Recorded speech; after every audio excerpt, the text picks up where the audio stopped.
Welcome back to The Move, where we're vibing through the book 10 minutes at a time. I'm your host, Justin Koo, and in today's episode, we're talking about that time in the Bible where it might have actually been the very first barbecue ever recorded, and turns out even God's an appreciator of a good smoked meat. If you're wondering, what in the heck am I talking about? I'm talking about Genesis chapter 8, verses 20, all the way to Genesis 9:17. My guest for today is Pastor Kessia Rain. Pastor, how are you doing today?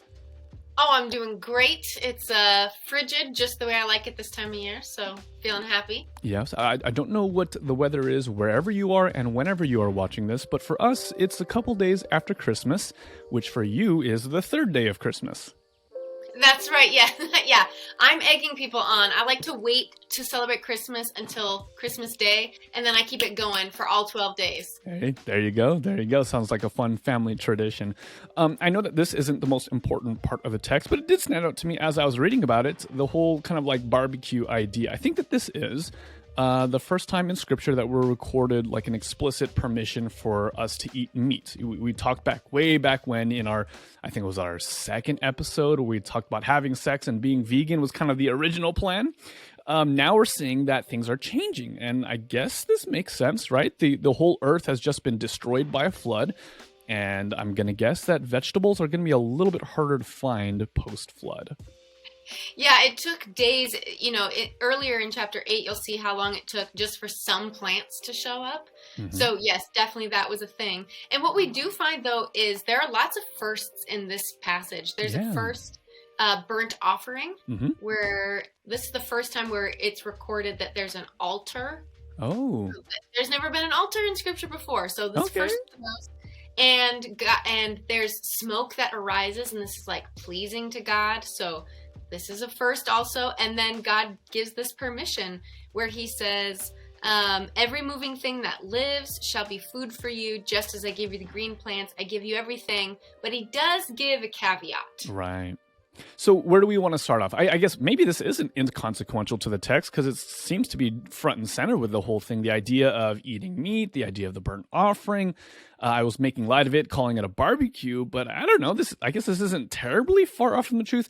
So I guess one of the questions that I have when I approach this text is like, you see this really interesting maybe flip-flopping of God. And a couple episodes ago with Ben, we talked about the idea of God regretting having made man and the sorrow that he experienced just because of the pain that, humans were causing so much devastation one against the other that it pained God's heart. And now it seems like now that he's had a good barbecue and a good meal, now he's feeling better. Like, that's an oversimplification, but like it just feels like the time, when you have the little kid who's crying, it's like, do you need a snack?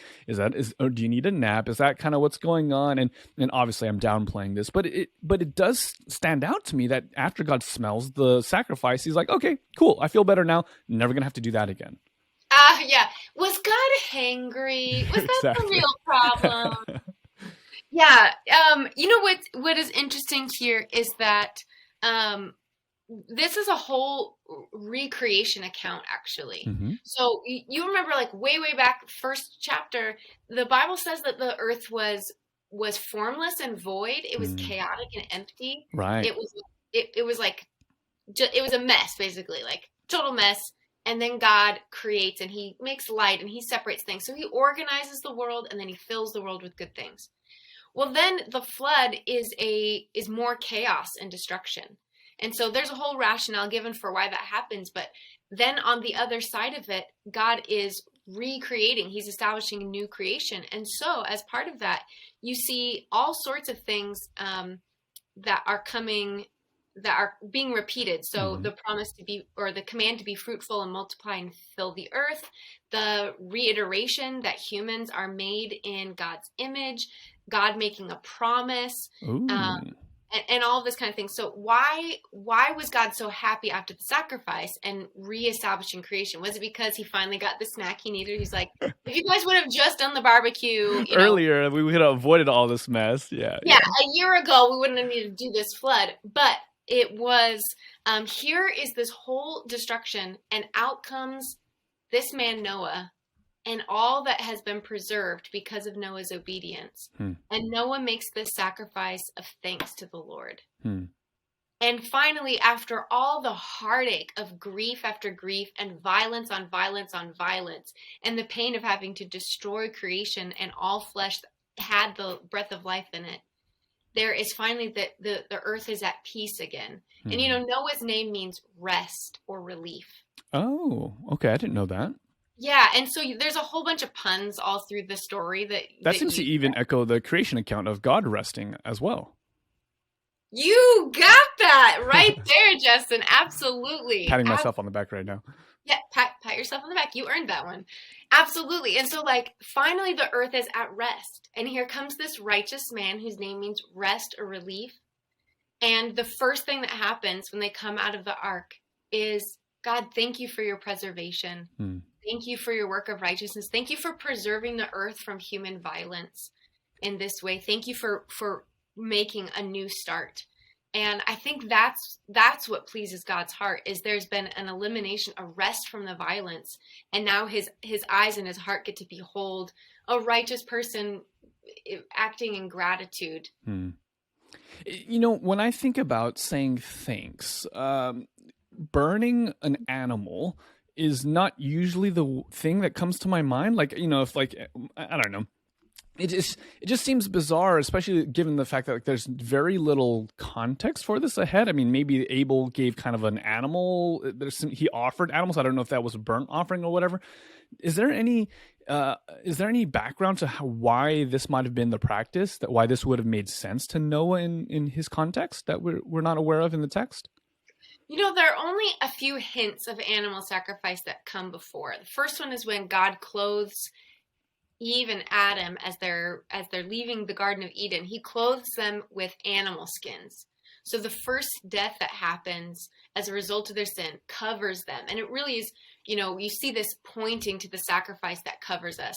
Then you see Eve, you see Cain and Abel, like you just mentioned, and Abel like offering from the animals, but we don't see too much explicit instruction on it, except that even before the flood happens, God has talked to Noah in chapter 7 about clean animals and unclean animals.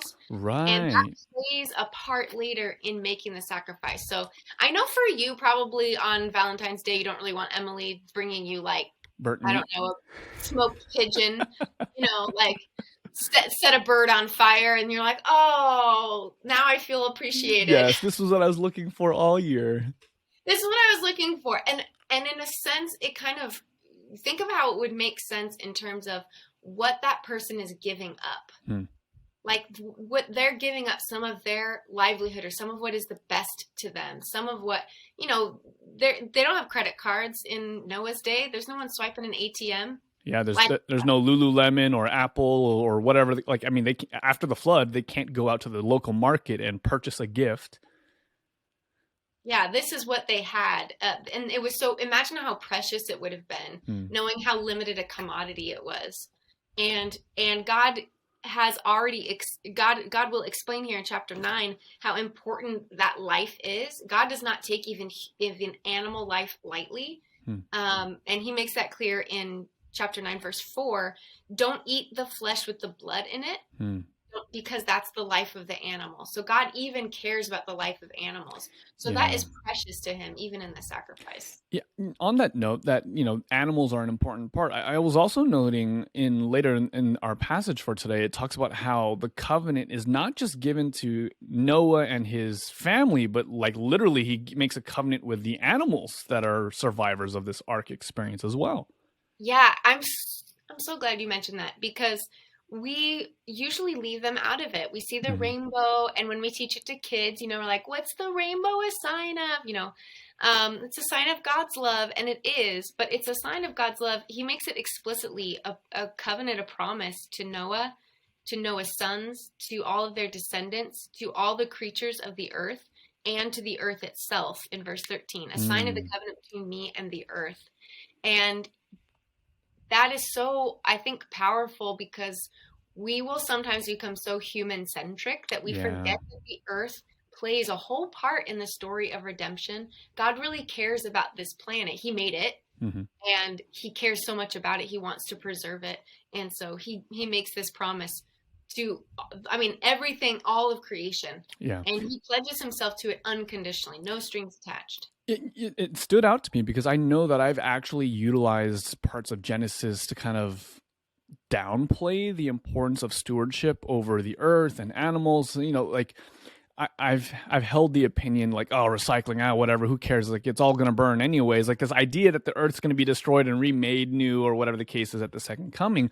And I would even use verses like, oh, you know what, like God gave Adam dominion over all the animals. So it's like this idea like they're resources for humans, and we're what is important. We're what's kind of center and front stage. And I've used the story of creation and what the stories that we've been going through to kind of make this point. And I'm realizing, oh shoot, like no, God actually values these lives. I don't know if just as much is accurate or not, but I do know this, that, and you can correct me if I'm wrong because I'm not actually a Hebrew scholar, but the same word for the breath that is given to Adam and Eve is also the same word that is given to all the different animals. And so there's a certain respect in which we all have that same breath from God. You're totally right. It shows up there in Genesis 1 at the end of that chapter. It shows up here in Genesis 9, actually, and all through the flood account where he says all flesh that has the breath of life in it when he's talking about animals. And Ecclesiastes actually goes super hard on this point and is like, listen, you're an animal and their fate is your fate. Oh, shoot. Yeah. I mean, like, Ecclesiastes pulls no punches right. and comes real hard with that existential stuff. I'm looking forward to season, 45 when we go through Ecclesiastes. That'll be super fun. Let's make it next season, season 4, Ecclesiastes. That's a natural jump from Genesis to Ecclesiastes. I know, everyone's waiting. Everyone's favorite book. Love it, love it, love it. Okay, so last thing I think that's worth kind of maybe honing in on a little bit, maybe mining if there's anything else there, the idea of the rainbow. I mean, I get that God makes a covenant, but it doesn't seem like in many other places. I'm pausing to reflect. Maybe this isn't true, and you can see and interact with this idea that oftentimes when God makes a covenant, there's not an actual external visual element to it. Is that fair? Yeah, I think we have 3 examples. We have the rainbow. Now, this is kind of off the top of my head. So okay. We have the rainbow for this covenant with creation. We have circumcision for the sign of Abraham's family. And then we have the Sabbath as a sign of God sanctifying his people. Okay, so I think out of those 3, let's just pretend that those are the conclusive 3 that exist. 2 of the 3, think to our audience, make a lot of sense. The idea of Sabbath and rest in the finished work of Jesus makes a lot of sense to those of us who are listening. The idea of circumcision, for those of us who have looked a little bit more deeply, and what does it mean to be chopping the flesh off or putting off the old man? I think that maybe less, but that's an easier to understand analogy for a lot of our listeners. But the rainbow, how does that tie into Jesus or the gospel, or why did it have to be rainbow? Why couldn't God plant a new tree? And it just seems like it's a placeholder, and that the rainbow itself maybe lacks some kind of significance. I don't know. I think what makes sense to me about it, and maybe there's a better interpretation out there, but what makes sense to me about it in Genesis 9:14, these are the words of God, and he says to Noah, "When I bring clouds over the earth, and the bow is seen in the clouds, I will remember my covenant." And so the rainbow comes in the case of rain. And what we have in Genesis, we don't have any record of rain falling until the flood. Yeah. And so, I also saw a verse that seemed to suggest this is when seasons started kind of be a thing.